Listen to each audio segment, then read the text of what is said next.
Session 4 of this series I've been looking at, and it's love your enemies. So something I want to read through real quick before we get started. And I think this is actually in your quarterly as well. But I thought this was very apropos. I thought I don't want to change wording on it because it fits very well. It says, when it comes to sports, you're supposed to trash talk the other teams and its fans. When a coworker makes you mad or makes you look bad in front of the boss, you're supposed to make him look worse. When someone spreads a rumor about you, you're supposed to retaliate and spread more hurtful rumors about her. When someone blunders halfway through that, blunders in a way that affects you, you're supposed to gossip about that person. When a family member wrongs you again and again, you're supposed to drop him and remove him from your life and never forgive him. Now that's our crux of our lesson today, so I hope you all have a great day. And, you know, when you hear this out loud, how does it make you feel? Yeah. Very hurtful, isn't it? I mean, this is vindictive type stuff. You know, if somebody does you wrong, you do them wrong back. Somewhat guilty. Somewhat guilty, yeah. Yeah. I mean, honestly. Because we've all done some of this, haven't we? At least pieces of it. Yeah. And we don't like to say it out loud like that. You know, nobody wants to say, yeah, it was me. But we do. Why do we do that?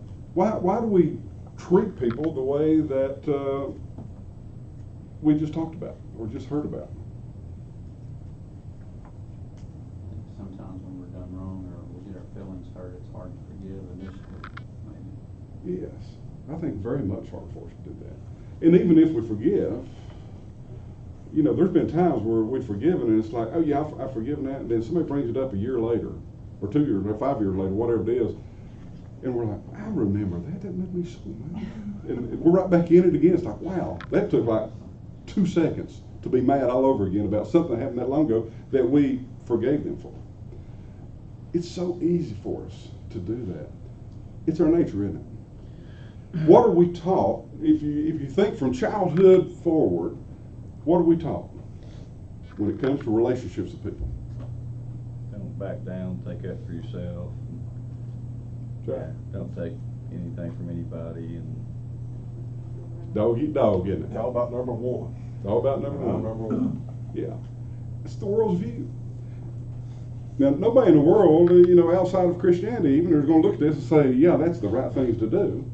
But at the same time, our behaviors show that that's what is being done.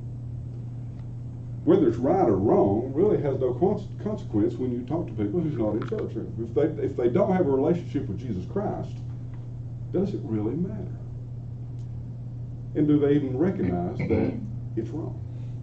And that's a difficult thing for us many times. If you think about it, Jesus Christ is our measuring stick. That's the only reason we know what's right and wrong, is he gave us his word and said, here's the things that you're to measure yourself against. Nothing in the world we measure ourselves against. We do that, even though we shouldn't, because sometimes that ruler is a little easier to ease our conscience.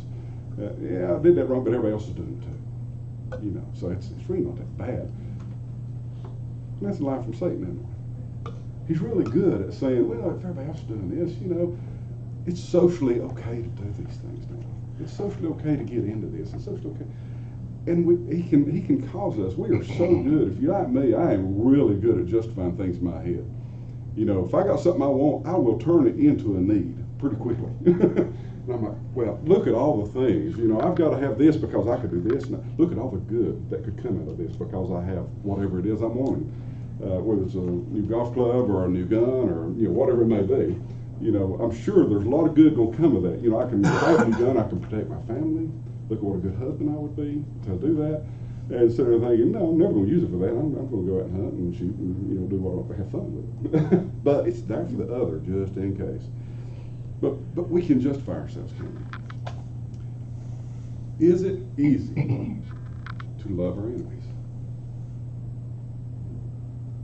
as you get older, it's a little easier, I think. I mean, I've had my share of that when I was young and, you know, vindictive, but as you get older, if you'll just bite the bullet, show a little love and speak to them, you'll be surprised. It makes you feel good. I think, and I agree with you. In cases, I think you're exactly right. But I think this is one of those, you know, always like, in team meetings or something like that, you ask somebody a question that you want a direct answer, and what you get most time is, it depends.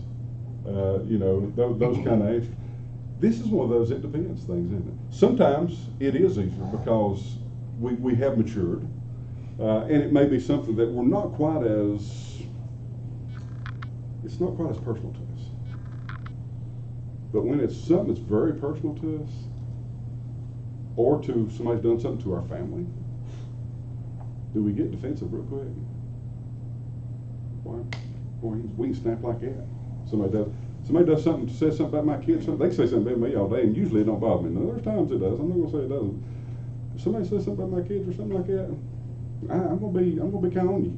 We're gonna have to talk about this.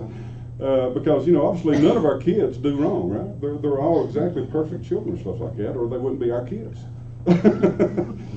So it's those type of things. And sometimes it is very hard to love our enemies. But you notice it doesn't say, he's not telling us we have to like our enemies. We have to love our enemies.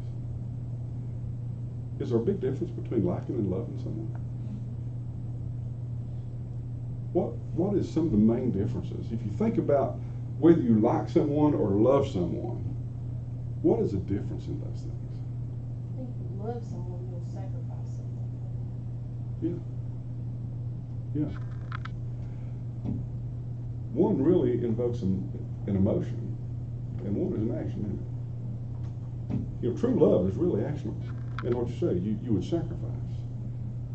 Love is actionable. We see this all through Scripture. He tells us he loves us, but he shows us his love through his actions, the things he does for us. Now I'm talking about Jesus, the disciples, and the instructions he gives us to do for people who we are supposed to reach out and love.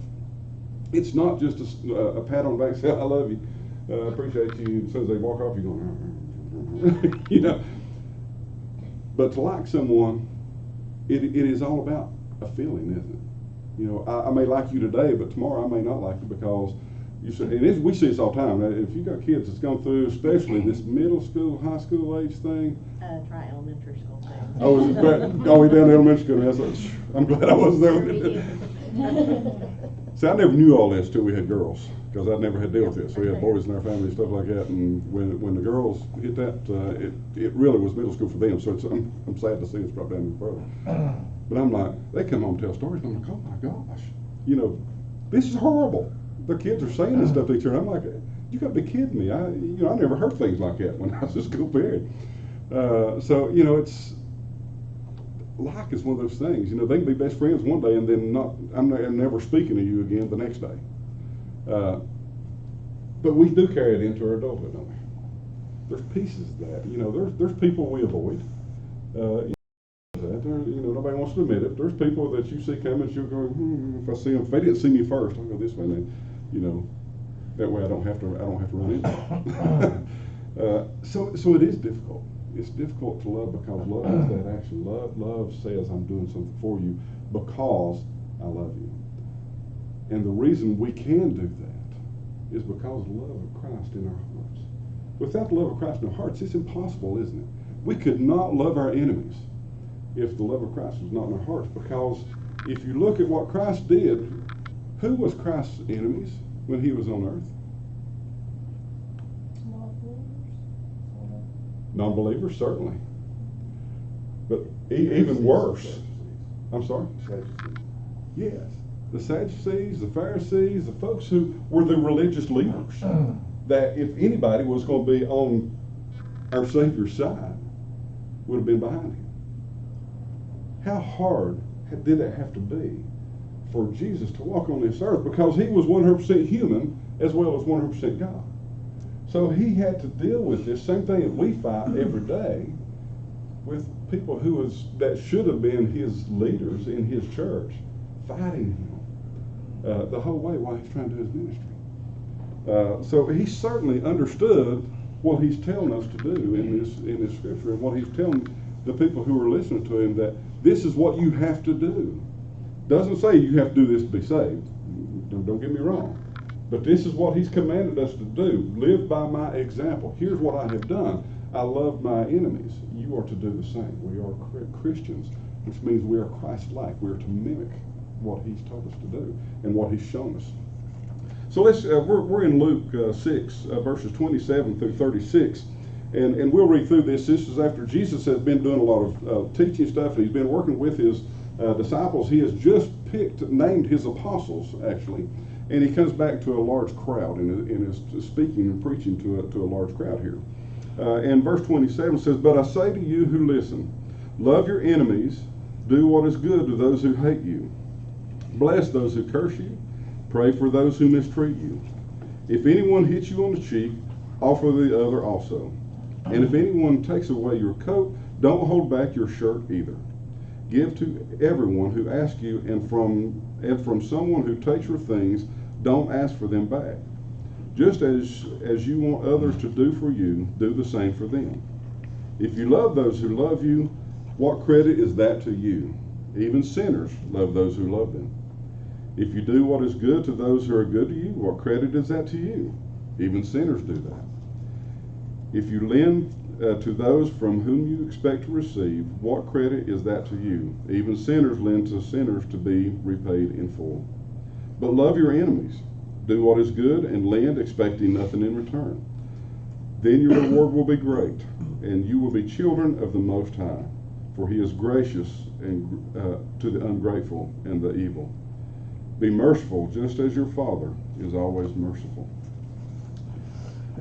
He says a lot in this, doesn't he? I've heard several sermons taken out of different pieces of this scripture reading we have here and turned into a 3-point sermon. So we're going to have 4 3-point sermons this morning before we leave here. I promise you I will not do that. I don't do 3-point sermons, if you notice. So if you, just to start out, verse 27, he says, love your enemies, do what is good to those who hate you. That's difficult, isn't it? I mean, we just talked about it. That is difficult. But how do we show good to those who hate us? What are some things we can do to people who despise us to let them know God loves them? Pray, absolutely. And that's huge, isn't it? Now, according to how you pray, though, right? You know, you don't pray, Lord, please have a herd of locusts land on their head and destroy them and their house and everything with them. You know, that's probably the wrong kind of prayer to pray against for our enemies, not for our enemies. You know, even though there's been times, you know, it's like, well, Lord, if you want to do something like that, I won't be against that. You know, we do these little bargains sometimes. But yes, we need to pray for them. We need to show them some way, and it may be as simple and as walking up to someone, just say good morning. Hope you have a great day today. And even if they don't speak back, just keep on going. And do it again. And do it again. It's difficult when you don't get a response. I actually had this happen several years ago. There was a gentleman at work he was just extremely upset at me over a project we'd worked on together. And I mean, I had one of those screaming things where I listened to him scream at me on the phone for about 10 minutes one day before I hung up on him. And but I would pass him in the hallway and he wouldn't speak to me. And I finally thought, I'm going to fix that. So every time I saw him, I made sure I told him good morning. I hope to have a great, I mean, just as jolly as I could be. I forced it, I'm telling you. After a period of time, it wore him down. He finally started coming around and we talked, and he shared a lot of stuff with me before he actually retired several years ago. But, you know, it took a while, and it made me mad. I'm telling you, I'm not saying I was the saint in this.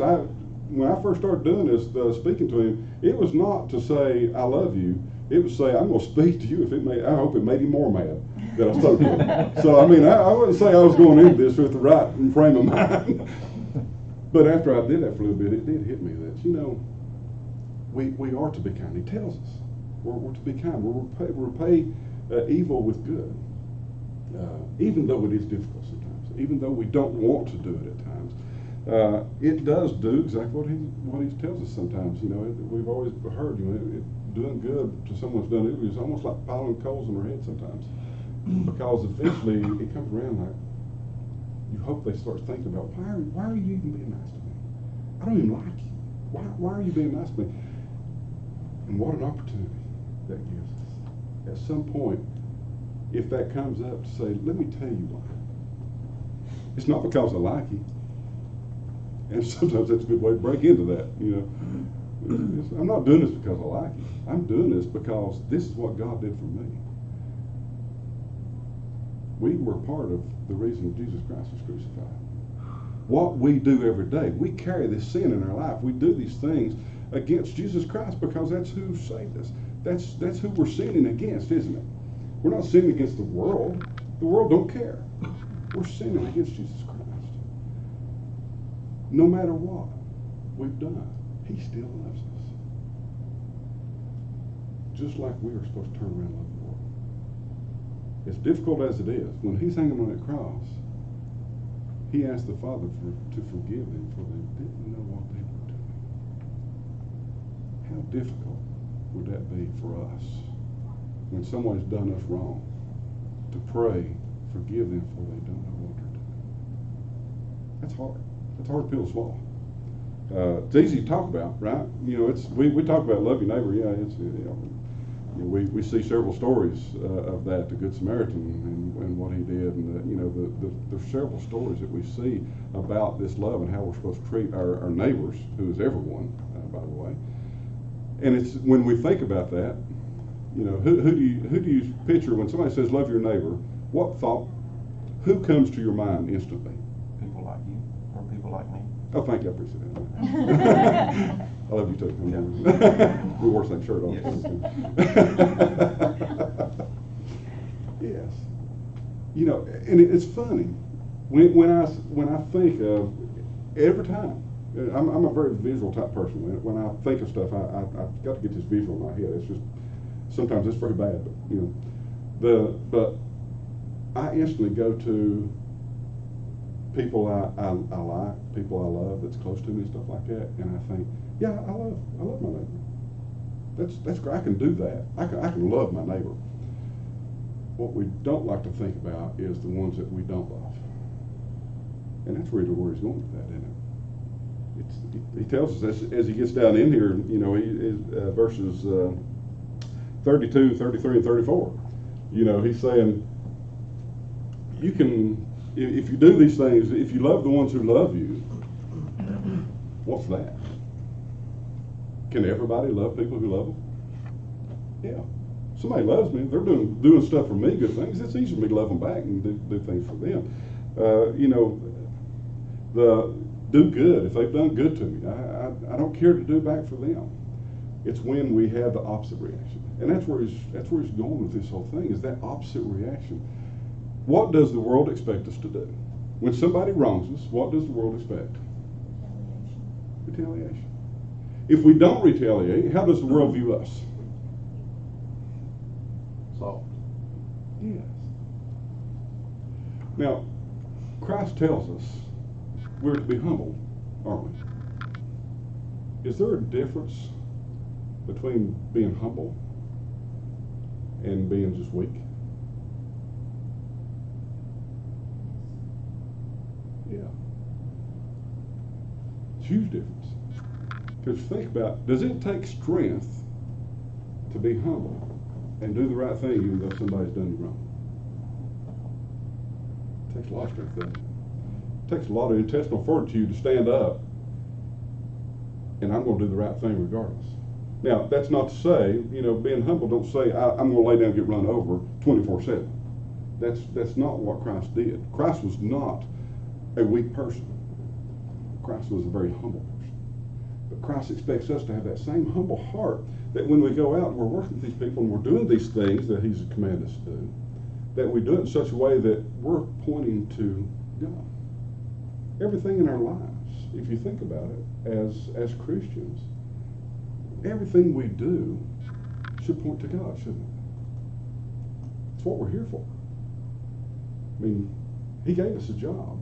As we became Christians, he didn't say, I want you and you and you and you, and I'm going to pick out my favorites, and you're going to fill my church pews.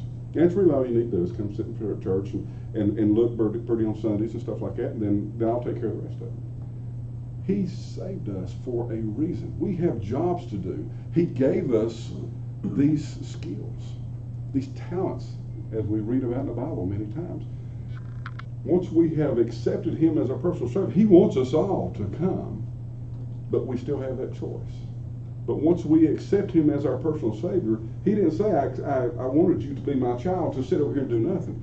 I want you as my child because I've given you these things that you need to do for my kingdom, to further my kingdom. We've got a job to do, and we've only got a really short time. You think about eternity, if you draw out a timeline of eternity, I know I can't say it online, sorry about that. We're probably, our lifetime is that little speck that you can't really see right there. So we've got a really, really short time. It seems like an eternity to us is anywhere from 80 to 100 years is kind of average now, right? I think it's 80, 83 for women and still upper 70s, something like that for men is average life expectancy type thing. That is what we know as eternity because that's all we can get our head around. We know this because it's on a timeline and we can see it and we've seen it played out before us. But when we think of God's eternity, it's forever. We have such a short time to do what God's asked us to do. We need to be urgent. We need an urgency about ourselves as Christians. And it's so easy to get caught up in all these other things and we forget to do the things like he's telling us today that point to him. Where we get caught up, and I'm saying, when I say we, I say me. I get caught up in career. I get caught up in all these activities that aren't pointing to him, that I certainly could do in that way if I would. Can we point to Jesus Christ in our work, the way we do our work? Absolutely. We say, well, I'm not allowed to say certain things at work, stuff like that. Yeah, I didn't say you had to stand and preach at work, but we can love our enemies at work. We can do these things that Christ tells us to live like that will cause people to ask questions. Guarantee you, if we're living the way Christ wants us to live, people's going to say, what is wrong with you? Why are you acting that way? Why do you let them treat you that way without retaliating? It gives us a perfect opportunity to say, here's why I did this. I love them.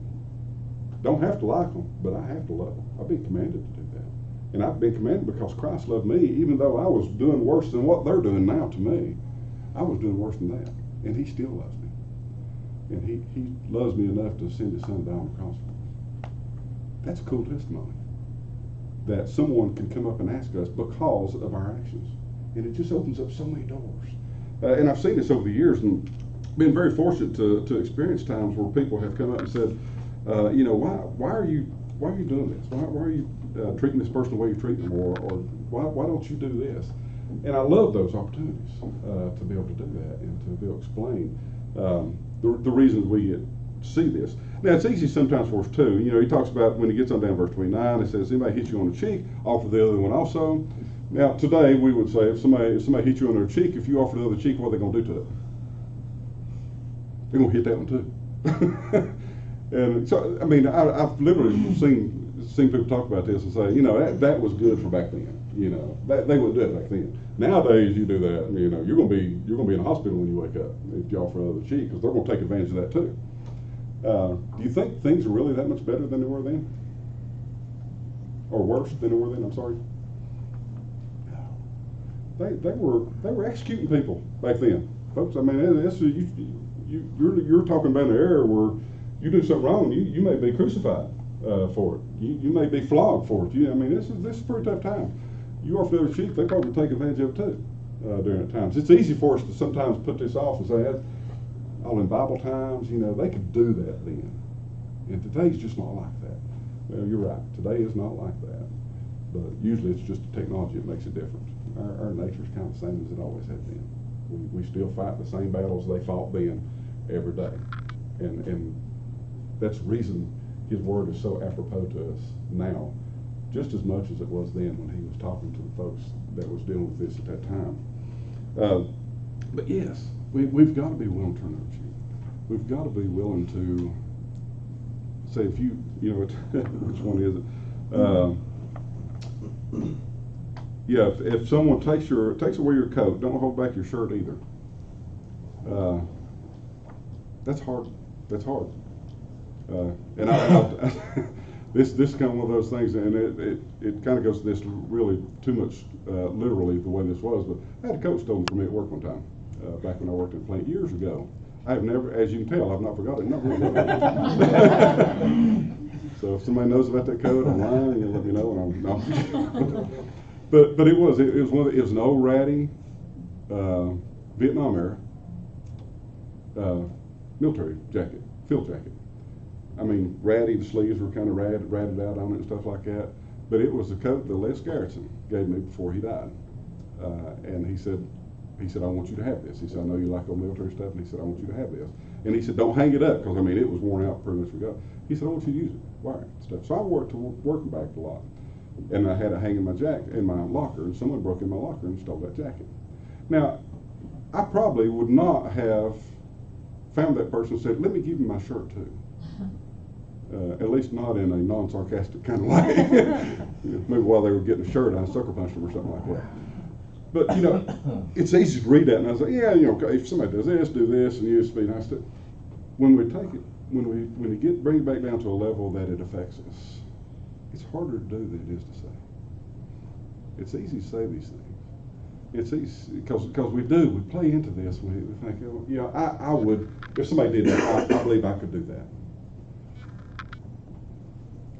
We probably could if it's a jacket, it didn't mean anything to us. We could probably say, forgive a debt. You know, he says, if you let somebody lend somebody something, don't lend it with the expectations of getting it back. Now, if somebody asks you to borrow something and you're going to give it to them without the expectations of getting it back, where are you going to let them borrow? Something you don't care about. Exactly. Trying to get rid of anyway. Yeah. Something I was going to put in the yard sale or take that, you know, here, you can have this, I don't care what you do. Is that really what he meant by that? Probably not. You know, but that's what we would do. You know, just be realistic of it. That's what we would think. I want, if I'm never going to get this, and you know, we all had those times where, you know, somebody will borrow something you kind of know you're probably not going to get back. At least if you do, it's not going to be working. So it's like, yeah, I'll give you this saw because I hadn't used that in a long time. It kind of works halfway. Good luck. You just keep it when you're done with it. It is difficult, isn't it? It is difficult not to expect them to give back what we have lent someone, or let someone borrow, and it may be money, it could be things, whatever it may be. It's difficult. But what makes it really difficult for us is we expect non-Christians to act like Christians, don't we? And that's hard for us to get over. Our expectations, if you come out of church and you go out into the world, that the world should act like Christians. Do Christians act like Christians in the world many times? No. Half the people you're mad at are probably Christians because you expect them to act a certain way and they didn't. Go ahead, brother. You get your mouth open. I thought you were getting ready to say something profound. Unfortunately, Christians don't act the way Christians should act. Yes. Yeah. On both sides of it, right? Yeah, on both sides of it. Yeah. And we expect them to.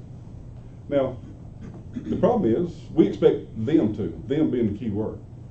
Now it's a different situation if it's us because, you know, we probably had the right circumstances and they just didn't understand why we're acting that way.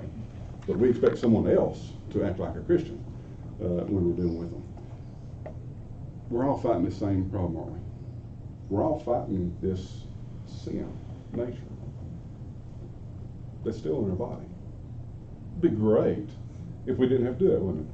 It'd be great if God could, you say, God, just if you could just get this old sinful nature out of my body, we'd all be good. Could God do that if he chose to? Absolutely.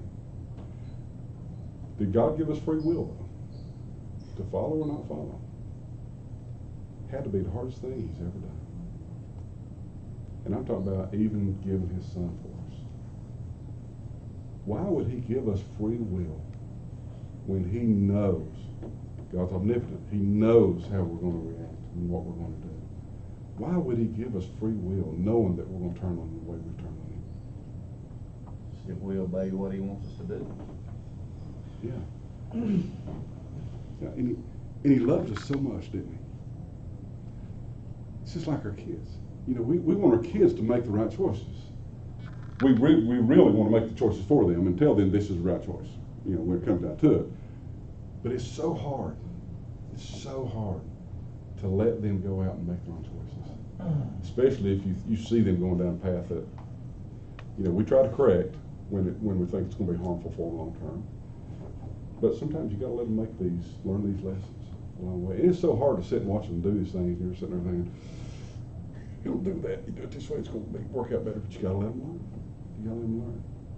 How much harder is it for God to say, I've created you, I know you, I love you, and I'm still going, even though I know you're going to make a bad choice, I'm going to let you make these choices. And I love you enough to let you do that. Because he wants us to love him because of who he is. He don't want to say we love him just to keep ourselves out of hell, right? This is not, you know, the Bible's not gives us instruction of how to get our life insurance to keep out of hell. It's to give us instruction on how to live and how much he loved us and the things he did for us and examples of how we can have life and have this life in abundance that he talks about. It's so easy to blow that off of, yeah, I'm doing kind of the right thing, stuff like that, and our life stays in turmoil. And we wonder where that life of abundance is. He never said it was stuff. He's not going to give us all this stuff. We may have that at times in our lives. Nothing wrong with having stuff as long as it doesn't become our God. But he wants us to love him and wants us to have that life in abundance in him. That feeling, that peaceful feeling that we can only get through Christ. There's times where there's just so much in your life going on. The turmoil, the things that's going on with family, things going on with work, things going on with sickness, it's all these things that are hitting us. That without Christ in our lives, we would have this turmoil inside us just eating us alive. But with Christ, we can step back and say, God, help me with this. I am out of my element. I can't do this anymore. I don't know how to do this. I don't know how to fix it. I need you to step in and do it for me. And the great thing is he will. He will always step in and say, it's okay, I've got this. This is my job. This is what he does. He does this for us because he loves us that much. And all he's asking is, here, I need you to do these things for me, because these things that he's talking about today are what's going to make us stand apart as Christians, so that people will recognize us. We're actually told, John 13, 34 and 35, I love this verse, because these two verses, because these to me sum up what we should be doing as Christians. It says, a new command I give you, love one another as I have loved you. So you must love one another. By this, everyone will know that you're my disciples if you love one another. Now, at this point, he's talking to the church, right? He's talking to the church. That's funny to me. You know, he's telling church people to love one another. And people's going to recognize you're different because you're loving each other in the church. How much more, then, will the world recognize us as Christians, as his, if we're loving people outside of the church who are purposefully sometimes doing us wrong? It's just such an easy thing to get recognition for God, not for us. Because none of this makes sense in the world, does it? You know, if you tell people in the world, if they don't understand who God is and what God has done for them, and you talk to them about this concept of giving to others or turn the other cheek and all these kind of things that we've talked about, it makes no sense at all, does it? It goes against everything the world teaches us as we're growing up. And many times we teach our children. Because, as Brian said, we're saying, you know, go take care of one. You got to look out for yourself. You got, you know, all these things. Strive, work hard and stuff. You know, yeah, we want to work hard and do these things, but for the right reasons. For the right reasons. And if we do it in the right way, it's going to stand out. We're told we're supposed to be salt and light in this world, aren't we? What good is salt? What can you use salt for once it loses saltiness? Once it loses its flavor? Kind of useless, isn't it? It's just something crunchy that's pouring something and let it dissolve. If we're to be salt, What does salt do to food? Flavors. Flavors it. What does a lot of food taste like if you have no salt in it at all? Bland. Yeah, wouldn't be worth eating, would it? And I don't like a tremendous amount of salt, but boy, you can tell when salt's missing. You know, if you fix something at some point and you think I've got this ready to go, and you take a bite of it, you'll realize almost immediately if you've left salt out of something, because like, ugh, you know, it tastes like paste. It's not right. Something's not right with it. If we're living and loving people and reaching out to treat our enemies with love the way God has done for us, we're going to be salt. Salt makes it taste different. Salt makes it better to the taste buds, so it has that right feel to it. If we're going to be salt in this world, we've got to do the things that He's asked us to do, so that saltiness comes through, so that people say, wow, that was different. That was different than everything else I see. You know, you can eat all kinds of foods and stuff like, yeah, okay. You know, most times if you go out to eat or something like that, there's not every meal I go to I think, man, that was awesome. But there are those few meals that you get that perfect steak, or you get whatever it is that you eat that and think, oh my gosh, I would like to eat this for 4 hours.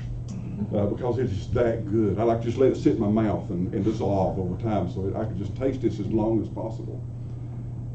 That's what we need to be to the world. We need to be that salt and that light that the world says, I want that. That's different from all these other bland things I've had.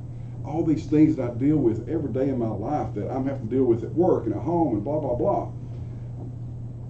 That becomes all this white noise, doesn't it? If we're that salt in this world, through doing things like loving our enemies, all of a sudden, somebody's going to notice they're different.